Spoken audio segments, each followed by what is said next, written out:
बिस्मिल्लाहिर्रहमानिर्रहीम। अस्सलाम वालेकुम स्टूडेंट्स, कंसेप्ट क्लियर नाउ के प्लेटफॉर्म से मैं हूं ज़ैद इकबाल, आपको अपने चैनल पे वेलकम करता हूं। उम्मीद है आप सब खैरियत से होंगे, लाइफ को एंजॉय कर रहे होंगे और अपनी स्टडी को भी साथ साथ टाइम दे रहे होंगे। स्टूडेंट्स, हमारा आज का टॉपिक है oxidation and reduction in terms of transfer of electrons, यानी कि ऐसा ऑक्सीडेशन और रिडक्शन का प्रोसेस जिसमें ट्रांसफर ऑफ इलेक्ट्रॉन्स इन्वॉल्व हो। इससे पहले हमने स्टूडेंट्स दो किस्म की टर्म्स पढ़ी थी। एक टर्म में लॉस और गेन ऑफ ऑक्सीजन थी, जिसमें किसी एक सब्सटेंस के साथ ऑक्सीजन ऐड हुई तो वो ऑक्सीडाइज हो गया, दूसरे सब्सटेंस से ऑक्सीजन माइनस हुई यानी कि रिड्यूस हुई तो वो रिडक्शन के प्रोसेस में चला गया। और ये दोनों प्रोसेस साइमल्टेनियसली होते हैं। साइमल्टेनियसली मींस के बैक वक्त और होते हैं, यानी कि एक चीज ऑक्सीजन को अपने ऊपर से उतार रही होती है और दूसरी अपने ऊपर सवार कर रही होती है, यानी कि एक ऑक्सीजन को रिड्यूस कर रहा होता है और एक ऑक्सीडाइज हो रहा होता है, यानी कि एक ऑक्सीजन को छोड़ रहा होता है और दूसरा ले रहा होता है। उसमें जो ऑक्सीजन को रिमूव कर रहा होता है वो रिडक्शन की प्रोसेस में जा रहा होता है और जो ऑक्सीजन को गेन कर रहा होता है वो ऑक्सीडाइज हो रहा होता है। उसके बाद हमने पढ़ा कि oxidation reduction in terms of transfer of hydrogen, यानी कि हाइड्रोजन का ट्रांसफर में एसिटिलीन की मिसाल दी, ऑक्सीजन के साथ एयर में रिएक्शन में आई और एसिटिलीन के साथ जो हाइड्रोजन थी वो रिमूव हो गई। इट मीन हाइड्रोजन रिमूव हुई तो वो ऑक्सीडाइज हो गया और ऑक्सीजन के साथ वही हाइड्रोजन मिल गई तो वो रिडक्शन के प्रोसेस में चला गया। तो स्टूडेंट्स, इसमें मामला उलट था, उसमें ऑक्सीजन ऐड हो रही थी तब ऑक्सीडेशन हो रही थी, इसमें हाइड्रोजन माइनस हो रही है तब ऑक्सीडेशन हो रहा है। तो स्टूडेंट, सेम केस इधर नीचे भी है। लॉस ऑफ इलेक्ट्रॉन्स होगी तो ऑक्सीडाइज होगा, गेन ऑफ इलेक्ट्रॉन्स होगी तो वो रिडक्शन में चला जाएगा। जो टर्म्स एंड कंडीशन हाइड्रोजन के लिए है वही टर्म्स एंड कंडीशन इलेक्ट्रॉन्स के लिए है, लेकिन ऑक्सीजन की डिफरेंट है। तो ऑक्सीजन का बहुत आसान है कि ऑक्सीजन से ऑक्सीडाइज मींस कि जिस चीज के साथ ऑक्सीजन मिलेगी वो ऑक्सीडाइज हो जाएगा, जिससे ऑक्सीजन हट जाएगी वो रिडक्शन में चला जाएगा। लेकिन हाइड्रोजन और लॉस और गेन ऑफ इलेक्ट्रॉन्स के मामले में मामला उलट है। इसमें अगर हाइड्रोजन ऐड होगी तो वो रिडक्शन में चला जाएगा, हाइड्रोजन रिमूव होगी तो ऑक्सीडाइज होगा। उसी तरह इलेक्ट्रॉन गेन होंगे तो वो रिडक्शन में चला जाएगा, इलेक्ट्रॉन लूज होंगे तो वो ऑक्सीडाइज हो जाएगा। तो स्टूडेंट्स, वीडियो का बाकायदा आगाज करने से पहले आप सब दोस्तों से रिक्वेस्ट है, चैनल को सब्सक्राइब करें, स्पेशली जो new viewers new commerce channel पे आ रहे हैं, चैनल को लाजमी सब्सक्राइब करें, वीडियो को वॉच करें, साथ साथ लाइक का बटन जो अंगूठे का निशान है उसको दबा दिया करें। आप लोगों के लिए जो मैं एफर्ट करता हूँ, आप वीडियो को लाइक करते हैं, उससे मेरा हौसला बढ़ जाता है। और वीडियोस को दोस्तों के साथ, कजन्स, रिलेटिव्स, क्लासमेट के साथ लाजमी शेयर करें। पॉजिटिव माइंड से किसी के साथ नेकी करेंगे, आपके साथ भी नेकी वाला मामला होता है। और बेल आइकन जो घंटी का बटन है उसको लाजमी दबाएं ताकि मेरे नए आने वाली नोटिफिकेशन, वीडियोस और टॉपिक्स टाइमली आपको मिल सके और आपको किसी किस्म की परेशानी का सामना ना करना पड़े। वीडियो का बाकायदा आगाज करते हैं। Oxidation and reduction in terms of transfer of electrons, यानी कि ऐसा ऑक्सीडेशन और रिडक्शन का प्रोसेस जिसको रिडॉक्स प्रोसेस भी कहते हैं, जो कि साइमल्टेनियसली होता है, यानी कि बैक वक्त और होता है। उसमें कौन सी टर्म्स एंड कंडीशन होंगी? तो स्टूडेंट्स, उसमें टर्म्स और कंडीशन ये होंगी कि इलेक्ट्रॉन गेन और लॉस हो रहे होंगे। कहता है oxidation is loss of electrons and reduction is gain of electrons. किसी एक केमिकल प्रोसेस में किसी एक सब्सटेंस के ऊपर इलेक्ट्रॉन जब ऐड हो जाएंगे इट मींस वो रिडक्शन के प्रोसेस में चला गया, और किसी के इलेक्ट्रॉन लूज हो जाएंगे इट मींस वो ऑक्सीडाइज हो गया। For example, consider the following reaction. नीचे एक रिएक्शन दिया गया है स्टूडेंट्स, उसको कंसीडर कर लेते हैं, उससे आपको समझ आ जाएगी। तो स्टूडेंट्स, इसमें दो किस्म की मेटल्स हैं, एक है कॉपर, दूसरी है जिंक। कॉपर के साथ ऑक्सीजन लगी हुई है तो ये कॉपर एक ऑक्साइड बन गया है, प्लस जिंक है। तो स्टूडेंट, जब ये रिएक्शन में आएंगे तो इसे देखें कॉपर प्लस जिंक ऑक्साइड बन जाएगी। अब इसमें भी आप देखें यहाँ पे ऑक्सीजन रिमूव हो रही है, यहाँ पे ऑक्सीजन ऐड हो रही है। यहाँ से भी आपको पता चल जाएगा कि ये चीज ऑक्सीडाइज हो रही है और ये रिडक्शन के प्रोसेस में जा रही है। इसको in terms of gain and loss of electrons आपने देखना है। तो copper oxide and zinc oxide are both ionic compound, तो ये दोनों आयनिक कंपाउंड है, कॉपर ऑक्साइड भी और जिंक ऑक्साइड भी। Rewrite this equation as ionic equation. तो इसको आयनिक इक्वेशन की फॉर्म में लिखते हैं। देखें, बेसिकली कॉपर ने 2 इलेक्ट्रॉन लूज किए हुए थे, प्लस ऑक्सीजन ने 2 इलेक्ट्रॉन ऐड किए हुए थे, तो ये कॉपर ऑक्साइड थी, प्लस जिंक था, यानी कि बेसिकली कॉपर ऑक्साइड थी। उस इक्वेशन को आपने जब तोड़ा तो इसमें कॉपर ने 2 इलेक्ट्रॉन लूज किए हुए थे और ऑक्सीजन ने 2 इलेक्ट्रॉन ऐड किए हुए थे, प्लस जिंक था। जब इसको आप मजीद रिएक्शन में लेके गए तो कॉपर के साथ से ऑक्सीजन हट गई, तो कॉपर ने वो जो इलेक्ट्रॉन लूज किए हुए जिंक तक ले लिए, प्लस ऑक्सीजन इधर आ गई। तो oxide ions are spectator ions, हो नेट इक्वेशन इज। देखिए, यहाँ पे ऑक्साइड इधर भी है इधर भी है, ये स्पेक्टेटर है, ये केमिकल रिएक्शन में ऐसा नहीं ले रहे, इनको हम रिमूव कर देते हैं। इनको जब रिमूव करेंगे स्टूडेंट देखें Cu2 plus zinc Cu plus zinc plus 2 हो जाएगा। तो स्टूडेंट्स, अब इसमें देखें कॉपर बेसिकली ऑक्सीजन के साथ मिली हुई थी,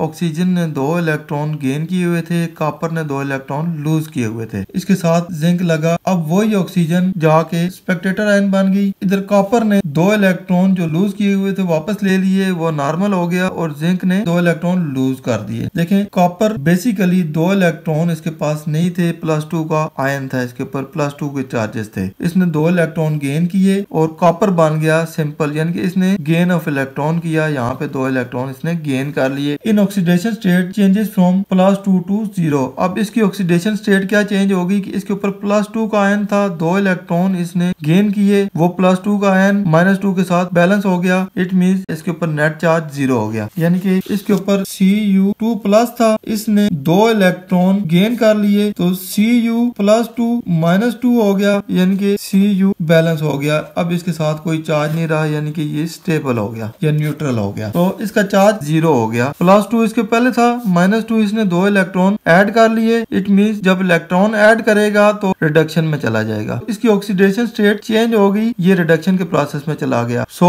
Cu2+ आर अंडरगोइंग रिडक्शन, यानी कि Cu के ऊपर जो 2+2 के आयन थे, -2 के आयन इसको मिल गए, न्यूट्रल हो गया, 0 हो गया, तो ये रिडक्शन के प्रोसेस में जा रहा है। The oxidation number of zinc is increasing from 0 to +2। Zinc basically शुरू में 0 पे था, न्यूट्रल था, लेकिन अब इसने 2 इलेक्ट्रॉन इस कॉपर को दे दिए हैं। इट मीन इसने 2 इलेक्ट्रॉन लूज कर लिए। जब लूज करेगा तो इसके ऊपर +2 का चार्ज आ जाएगा। जब इलेक्ट्रॉन लूज करेगा तो इट मीन ये ऑक्सीडाइज हो गया है। इंक्रीजिंग फ्रॉम 0 to +2, यानी कि इसकी जो ऑक्सीडेशन स्टेट है पहले 0 थी, अब 2 इलेक्ट्रॉन इसने लूज कर दिए हैं। इलेक्ट्रॉन लूज करेगा तो ये ऑक्सीडाइज हो जाएगा। So zinc is losing 2 electrons and undergoing oxidation. Zinc ने 2 इलेक्ट्रॉन लूज किए तो इसके अंदर ऑक्सीडेशन का प्रोसेस हो गया। तो स्टूडेंट्स इक्वेशन समझ लें एक दफा दोबारा कि बेसिकली कॉपर ऑक्साइड था, कॉपर और ऑक्सीजन को हमने अलग कर दिया। कॉपर के ऊपर +2 चार्ज थे, ऑक्सीजन के ऊपर -2 चार्ज था, प्लस जिंक न्यूट्रल था। जब इक्वेशन में आए तो कॉपर न्यूट्रल हो गया और जिंक के ऊपर +2 चार्ज आ गया, क्योंकि जिंक ने अपने 2 इलेक्ट्रॉन कॉपर को दे दिए। कॉपर के पास +2 आयन थे, अब -2 भी साथ लगे, 0 हो गया। इट मीन ये रिडक्शन के प्रोसेस में चला गया। इधर जिंक था, ये न्यूट्रल था पहले, अब 2 इलेक्ट्रॉन इसने कॉपर को दे दिए हैं तो +2 का चार्ज आ गया है, तो ये ऑक्सीडेशन के प्रोसेस में चला गया है। ऑक्सीजन के दोनों आयन उसी तरह पड़े हुए हैं, यानी कि स्पेक्टेटर आयन है, इनको आप हटा देंगे तो पीछे ये इक्वेशन बच जाएगी कि कॉपर इनिशियली +2 चार्ज के साथ था और जिंक न्यूट्रल था। अब कॉपर न्यूट्रल हो गया है और जिंक +2 चार्ज के साथ हो गया है। इट मींस इसने इलेक्ट्रॉन गेन किए हैं और इसने इलेक्ट्रॉन लूज किए हैं। जो इलेक्ट्रॉन गेन करता है वो रिडक्शन के प्रोसेस में चला जाता है और जो इलेक्ट्रॉन लूज करता है वो ऑक्सीडेशन के प्रोसेस में चला जाता है। तो oxidation is defined as the loss of hydrogen, gain of oxygen और लॉस ऑफ इलेक्ट्रॉन्स। तो ऑक्सीडेशन को आप ऐसे भी डिफाइन कर सकते हैं कि लॉस ऑफ हाइड्रोजन होती है, लॉस ऑफ इलेक्ट्रॉन्स होती है और गेन ऑफ ऑक्सीजन होती है। ये तीनों चीजें इसमें आ सकती हैं, ये भी एक MCQ का क्वेश्चन है। और रिडक्शन को आप ऐसे डिफाइन कर सकते हैं कि ये गेन ऑफ हाइड्रोजन होती है, गेन ऑफ इलेक्ट्रॉन होती है और लॉस ऑफ ऑक्सीजन होती है। तो स्टूडेंट्स ये था हमारा आज का टॉपिक, जिसमें हमने oxidation and reduction in terms of transfer of electrons के बारे में पढ़ा। उम्मीद है आपके सारे कंसेप्ट क्लियर हो गए होंगे, बहुत कुछ सीखने को मिला होगा। वीडियो पसंद आए इसको लाइक दोस्तों के साथ शेयर करें और ज़ाहिद इकबाल को दुआओं में याद रखें। इंशाल्लाह नेक्स्ट इन्फॉर्मेटिव वीडियो के साथ जल्दी आपकी खिदमत में हाजिर होंगे। तब तक इजाजत दीजिए, अल्लाह हाफिज।